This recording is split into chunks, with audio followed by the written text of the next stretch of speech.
Hello team, আজ আমরা discuss করব চোলামণ্ডলম মানে চোলার বিজনেস লোন এবং পার্সোনাল লোন আনসিকিউর প্রোডাক্টসের ব্যাপারে।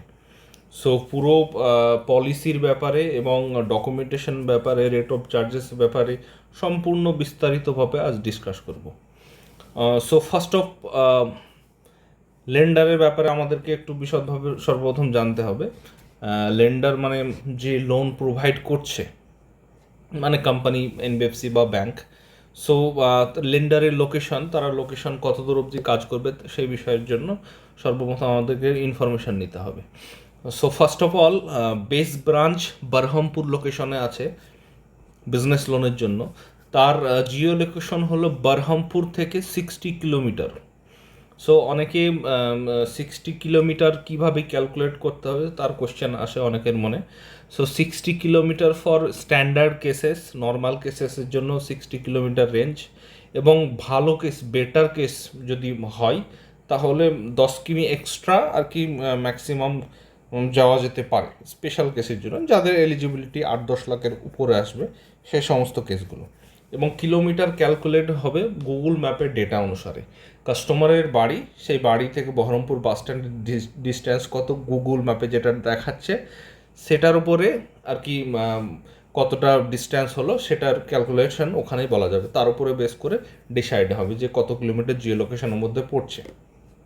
So first of all, Jio location normal কেসের জন্য 60 কিলোমিটার, স্পেশাল কেসের জন্য 10 কিলোমিটার ম্যাক্সিমাম অ্যাড করতে পারি, এর বেশি আমরা যেতে পারি না। তার মধ্যে নেগেটিভ জোন কিছু আছে, যেমন Domkal, Jalangi, Sagarpara, Shekhpara. Domkal surrounding 20 kilometre negative. Extra আরও কিছু আছে, Mirzapur location restriction area, Kapasdanga location restriction area আছে। তো সেগুলো নেগেটিভ জোনের মধ্যে আর কি পড়ে, বা অরেঞ্জ জোনেও কিছু কিছু আছে। তো রেড জোনই ধরে রাখেন ডোমকল, জলঙ্গি, ডোমকল সারাউন্ডিং 20 কিলোমিটার, এবং মির্জাপুর, বেলডাঙ্গার আশেপাশে কিছু কিছু অংশ আর কি রেড জোনের মধ্যে পড়ে। সো সেই হিসাবে লেন্ডারের পলিসি অ্যাকর্ডিং আপনারা সোর্স করবেন, লেন্ডারের পলিসি কী আছে, কত দূর অবধি করবে, তার উপরে আর কি ক্যালকুলেট করে গুগল ম্যাপে দেখে সেই হিসাবে ফাইল সোর্স করবেন। সো এটা জানা গেল লেন্ডারের লোকেশনের ব্যাপারে। নেক্সট আমরা জানবো লেন্ডারের টার্গেটেড অডিয়েন্স কারা। মানে টার্গেটেড অডিয়েন্স মানে চোলা বা যে লেন্ডার কি চাইছে, চোলা কি চাইছে সেটা আমাদেরকে আগে জানতে হবে। Customers who have genuine and positive business set up as per policy.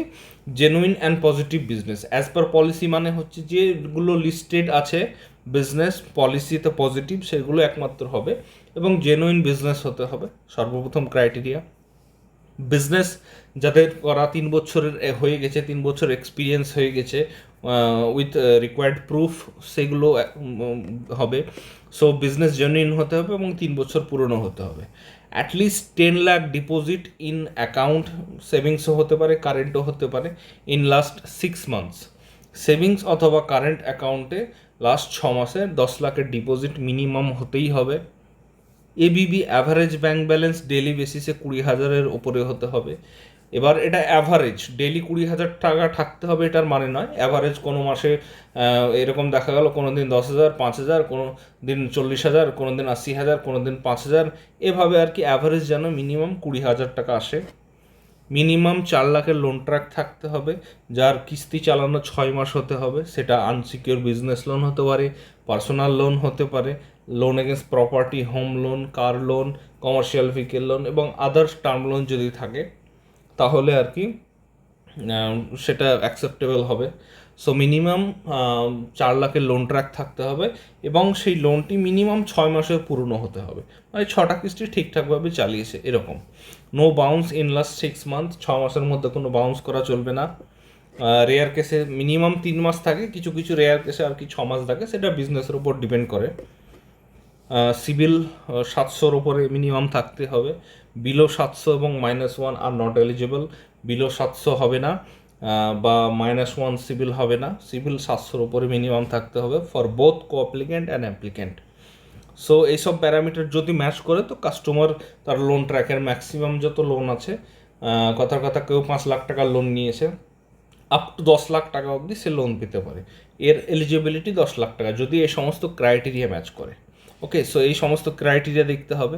তো টার্গেটেড অডিয়েন্স কারা আমরা বুঝলাম, যাদের জেনুইন বিজনেস 3 বছর পুরনো থাকতে হবে, 6 মাসের মধ্যে 10 লাখ টাকা deposit minimum, average bank balance 20,000 টাকা, 4 লাখের loan track, 4 lakh and above, bounce 6 মাসের মধ্যে হলে চলবে না, সিভিল 700-র উপরে থাকতে হবে। জাস্ট এইসব মিনিমাম ক্রাইটেরিয়া, এই সমস্ত ক্রাইটেরিয়া যদি ম্যাচ করে, সে চলার জন্য এলিজিবল হবে লোনের জন্য, বিজনেস লোনের জন্য। সো একটা এক্সাম্পল আমি দিয়ে দিই এলিজিবিলিটি ক্যালকুলেশনের, কীভাবে এলিজিবিলিটি ক্যালকুলেশন হবে। সো কাস্টমারের সমস্ত প্যারামিটার যদি ম্যাচ করে এবং কাস্টমারের 5 লাখের একটা কথার কথা অটো লোন আছে, গাড়ি কিনেছে, গাড়ির 5 লাখ টাকা লোন আছে। সো 5 লাখ টাকা যদি লোন থাকে তো কাস্টমারের অ্যাভারেজ ব্যাংক ব্যালেন্স দেখলাম 25 থেকে 50,000-এর মধ্যে আছে। সো সে তার 5 লাখের উপরে 1.5 গুণ লোন পাবে, মানে সে 7.5 লাখ টাকার জন্য এলিজিবল। বোঝা গেল? এবিবি যদি এরকম থাকে, এবার যদি ইনকেস এবিবি যদি ভালো থাকে তাহলে সে ম্যাক্সিমাম এলিজিবিলিটিটা পাবে, 10 লাখ টাকা অব্দি এলিজিবিলিটিটা পেয়ে গেল। সো এবিবির ওপর ডিপেন্ড করছে লোন অ্যামাউন্ট। তো better ABB, better loan amount approval. So Chola loan ট্র্যাকের ওপরই প্রোফাইল সমস্ত কিছু দেখে। সো লোন ট্র্যাক আমাদের যত ভালো থাকবে, যত বেটার থাকবে, ততই কাস্টমার অ্যাপ্রুভাল অ্যামাউন্ট আর কি হবে। সো রিকোয়ার্ড ডকুমেন্টস কী কী লাগে বিজনেস লোনের জন্য? রিকোয়ার্ড ডকুমেন্টস হচ্ছে আধার কার্ড এবং ভোটার কার্ড। আধার কার্ড ম্যান্ডেটরি, আধার কার্ডটা দিয়ে প্রসেস করানোর চেষ্টা করবেন। আধার কার্ড অ্যাপ্লিকেন্ট এবং কো অ্যাপ্লিকেন্ট, হ্যাঁ চোলাতে কো অ্যাপ্লিকেন্ট একটা লাগেই। সো বোথ অ্যাপ্লিকেন্টের আধার কার্ড এবং আধার মোবাইল নাম্বার লিঙ্ক হতে হবে। ম্যাক্সিমাম কেসে ট্রাই করবেন যে আধার মোবাইল নাম্বার লিঙ্ক যেন হয়। প্যান কার্ড, অ্যাপ্লিকেন্ট কো অ্যাপ্লিকেন্টের প্যান কার্ড মাস্ট। 6 মাসের ব্যাংকিং। হ্যাঁ, আর একটা কথা, যে প্যান কার্ড সফট কপি যেটা হয়, ই প্যান কার্ড হয়, সেটা চলবে না। Hard copy pan card must required at the time of disbursement. Log in করা যেতে পারে, কিন্তু ডিসবার্সমেন্টের সময় প্যান কার্ড হার্ড কপি লাগবেই লাগবে, অরিজিনাল দেখবে। 6 মাসের ব্যাংকিং লাগবে সেভিংস অথবা কারেন্ট অ্যাকাউন্টে, এবং অ্যাডিশনাল ব্যাংকিং হিসাবে আমি ওডি বা সিসি অ্যাকাউন্টের স্টেটমেন্ট দিতে পারি।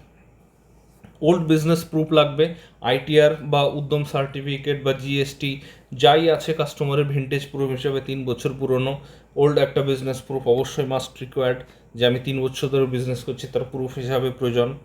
কারেন্ট ইয়ারে ট্রেড লাইসেন্স লাগবে for current business proof, running business proof.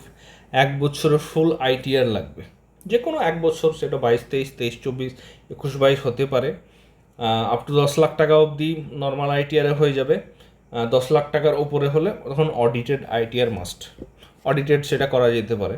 এই আইটিআরটার প্রয়োজন হয় অ্যাডিশনাল বিজনেস প্রুফ হিসাবে। এমনি আইটিআরের ইনকাম দেখে না, ইনকাম কারো 3 লাখ টাকা বা 4 লাখ টাকা আছে, সে 10 লাখ টাকা লোন পাচ্ছে, তো সেটা ম্যাটার করে না, ইট ডাজন্ট ম্যাটার। কাস্টমারের অ্যাডিশনাল বিজনেস প্রুফের জন্যই এই আইটিআরটার প্রয়োজন হয়। ওনারশিপ প্রুফ লাগবে, বাড়ির ওনারশিপ প্রুফ, ই বিল বা গ্যাসের বিল যে কোনো একটা দিতেই হবে। সো আগেই বলেছি যে কো অ্যাপ্লিকেন্ট মাস্ট। কো অ্যাপ্লিকেন্ট ব্লাড রিলেটিভের মধ্যে হতে হবে, সেটা স্পাউস হতে পারে, ওন ব্রাদার বা প্যারেন্টস এর মধ্যে হতে হবে, এর বাইরে কো অ্যাপ্লিকেন্ট নেবে না, অ্যাকসেপ্টেবল না, হবে না। সো চোলা টার্ম লোনের জন্য কথা বললাম, এবং চোলা সেম পলিসিতে ওভারড্রাফটও প্রোভাইড করে সেলফ এমপ্লয়েড পার্সনদের জন্য, এবং পলিসি সেম, বিজনেস লোনে যা পলিসি সেম ওভারড্রাফটে সেম পলিসি, জাস্ট কাস্টমারের রিকোয়ারমেন্ট হিসেবে আমরা লগ ইন দিতে পারি। সো চার্জেস কী আছে, বিএল অথবা ওডির চার্জেস কী আছে? Rate of interest between 19 to 21% reducing, এটা কিন্তু রিডিউসিং, ফ্ল্যাটে না, ফ্ল্যাটে হয়তো 11, 11.5 এরকম দাঁড়াবে সেলফ এমপ্লয়েডদের ক্ষেত্রে। প্রসেসিং ফিজ 2% প্লাস জিএসটি, 18% জিএসটি থাকে। ডকুমেন্টেশন চার্জ আছে 2360 ইনক্লুডিং জিএসটি, 1999 প্লাস জিএসটি থাকে, 2360 প্লাস স্ট্যাম্প ডিউটি আর কি চার্জেবল থাকে। ইন্স্যুরেন্স মাস্ট অ্যাপ্লিকেবল, ইন্স্যুরেন্স লাগবেই। রিপেমেন্ট টেনিওর ম্যাক্সিমাম 5 বছর আছে, এবং প্রতি মাসের 5 তারিখে ইএমআই ডিডাক্ট হয়। সো এই সমস্ত চার্জেস আছে। নেগেটিভ প্রোফাইল যেগুলো আছে আপনারা স্ক্রিনে দেখতে পাচ্ছেন, স্ক্রিনশট মেরে আপনারা সেই হিসাবে চেক করে নিতে পারেন। এই সমস্ত নেগেটিভ প্রোফাইলের বিজনেস চলা করবে না, নেগেটিভ আছে। তার এক্সট্রাও কিছু আছে যেগুলো এখনো অ্যাড নেই, 2-1টা এক্সট্রা হয়তো থাকতে পারে, জাস্ট লাইক ভুসি গুডস, এগ্রিকালচার প্রোডাক্টস নেগেটিভ, আরও 2-1টা আছে যেগুলো নেগেটিভ আছে। সো নেগেটিভ প্রোফাইলে আমি বললাম না, এগুলো স্ক্রিনশট মেরে আপনারা পড়ে নিতে পারবেন। সো এই গেল business loan. Now it's time for personal loan. Salaried পার্সনদের জন্য। সো লোকেশনের ব্যাপারে আমি আগেই বলেছি, টার্গেটেড অডিয়েন্স কারা, টার্গেটেড অডিয়েন্স যে সমস্ত পার্সন স্যালারিড কোম্পানিতে বা গভর্নমেন্টে চাকরি করে তারা। সো কোম্পানি হলে কোম্পানি লিস্টেড হতে হবে, লিস্টেড মানে পিএফ কাটে এরকম লিস্টেড কোম্পানি হতে হবে। Minimum net salary should be 23,000, 23,000 minimum salary হতেই হবে। সিভিল 700-র উপরে -1 is not eligible. Minimum work experience 1 বছর হতেই হবে।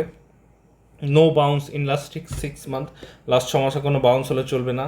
এবং নর্মাল কেসে 3 মাসই হয়, রেয়ার কেসে আর কি 6 মাস হয়।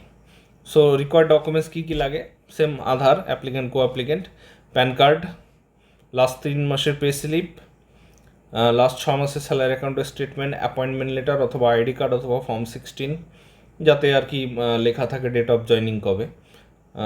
বোথ বড়োয়ার লাইভ ফটোর প্রয়োজন হবে। Rate of interest between 14 to 22% reducing based on profile. Processing fees same like business loan. Insurance applicable, stamp duty something হয়তো 10-15 টাকা হবে। সো এই জাস্ট পলিসি গেল, আমরা বেসিক পলিসি ডিসকাস করেছি, একদম নিট অ্যান্ড ক্লিনভাবে বেসিক পলিসির ব্যাপারে বলা আছে। সো ফাইল সোর্স করবেন ঠিক এইভাবেই, পলিসি ম্যাচ করে করবেন। আশা করি বোঝা গেছে।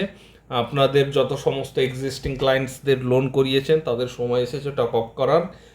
অবশ্যই সমস্ত ক্লায়েন্টদেরকে ফোন করুন এবং বিজনেস লোনের চলার বিজনেস লোনের জন্য পিচ করুন। আপ টু 20 লাখ অবধি লোন হবে এবং ইনস্ট্যান্ট 3 থেকে 4 দিনের মধ্যে অ্যাপ্রুভাল সমস্ত কিছু চলে আসবে।